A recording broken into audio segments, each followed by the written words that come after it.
So it'll be 12 different places that you will tap as landmarks. As long as you have a systematic and you're making a Z pattern and come across, that will be okay. Once you get here to the top, you can continue on in a Z pattern, or you can come back down and start up and come back over, okay, if you'd like. So either one of those is okay with me as well.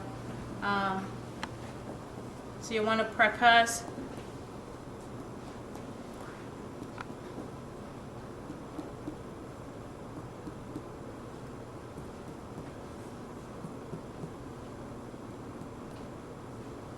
Why is timpani more common in, I'll give you a clue, in this position?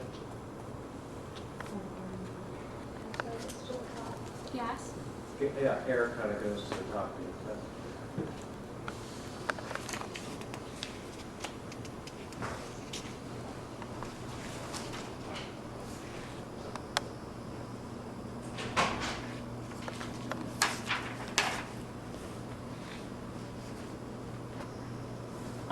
The next step for percussion is you'll want to percuss along your liver border. And if you remember that you're going to make sure you locate your client or patient's midclavicular line here, and then you'll come straight down from there and begin to percuss.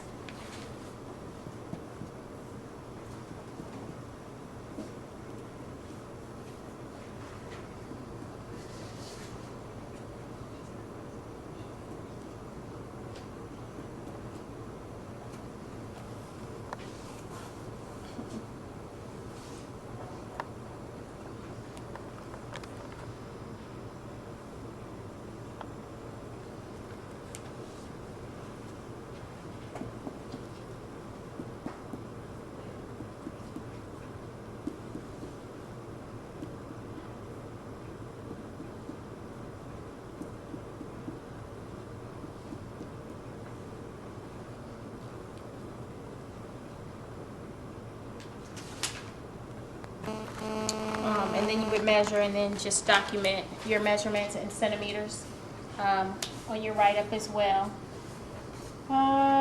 Let's see here.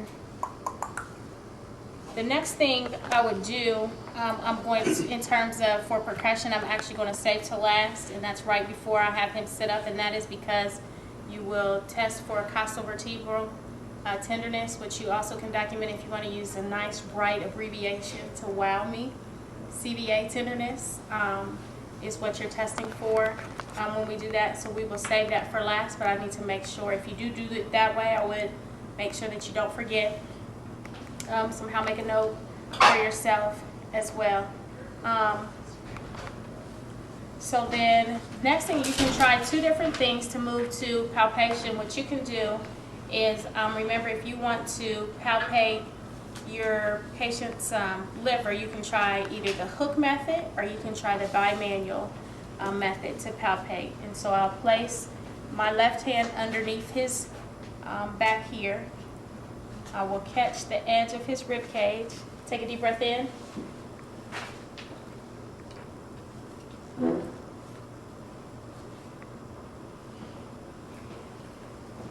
Somebody with COPD, would it be easier to feel the liver or more difficult?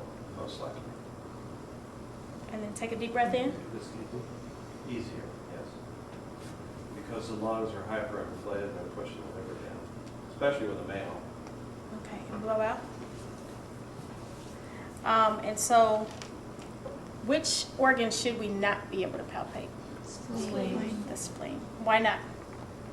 Because it's under the costal margin. Otherwise, we're running into splenomegaly and considering what may cause something of that nature. So, in order to palpate the spleen,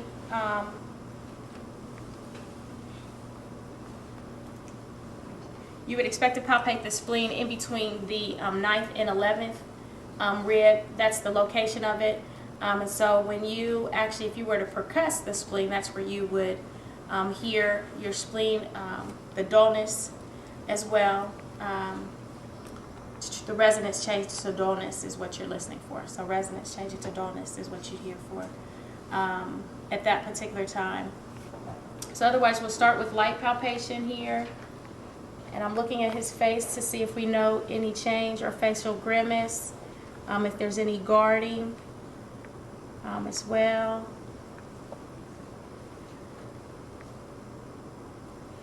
And you're just making a circular motion. Is any of that tender for you? Mm-mm.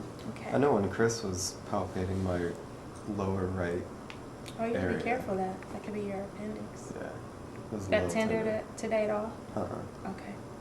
I'm going to press a little harder. Is that okay? Yeah, that's fine. So then when you press a little bit harder, you're pressing deeper, still making a circular motion. And you're trying to note if you feel any masses. Currently right now I don't feel any masses, lumps. It doesn't appear to be tender to the patient. I've palpated in all 4 quadrants as well. If I want to test for rebound tenderness, I will do a test called Bloomberg's sign, in which you press directly down into the abdominal wall and then quickly release. What you're testing for there is inflammation of your peritoneal cavity. If that is at all tender to someone, that will cause a response of pain for them. So you can either describe that as rebound tenderness or Bloomberg's sign when you do that. You may be asked to demonstrate that. You may, if you pull abdomen, you may not be asked to demonstrate it.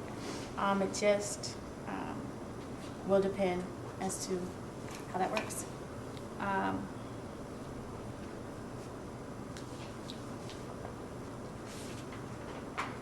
Go back to I talked and didn't percuss the spleen is what I realized.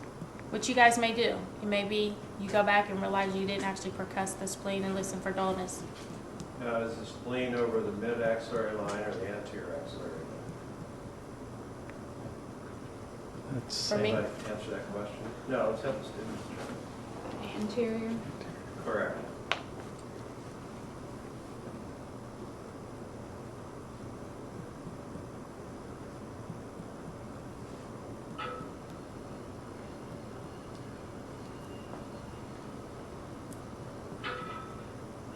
So I would mark here where it changed to dullness.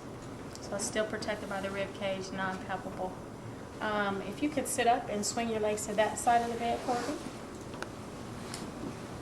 I'll person have to swing this one. But This go ahead, one? swing. Yeah, well, you can still see up there. For CBA tenderness, you're looking for your costovertebral angle, at which time this is where we would. Is that tender for you? Uh-uh. Is that tender for you? No. No, not at all.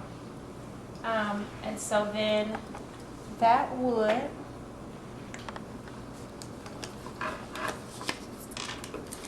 include, what did I miss, ladies and gentlemen? Did you do the kidneys? Nope, and I did not do I did not try to grab the aortic.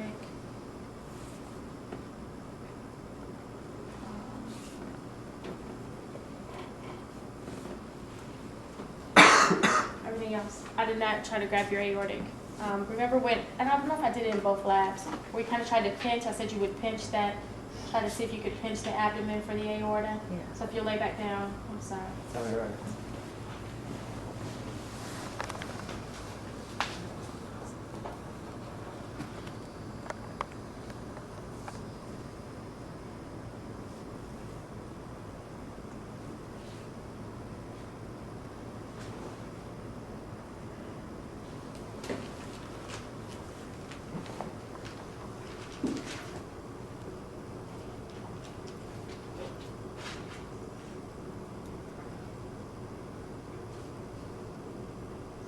When you pinch there, you can feel the pulsations if you get just right in the right place there.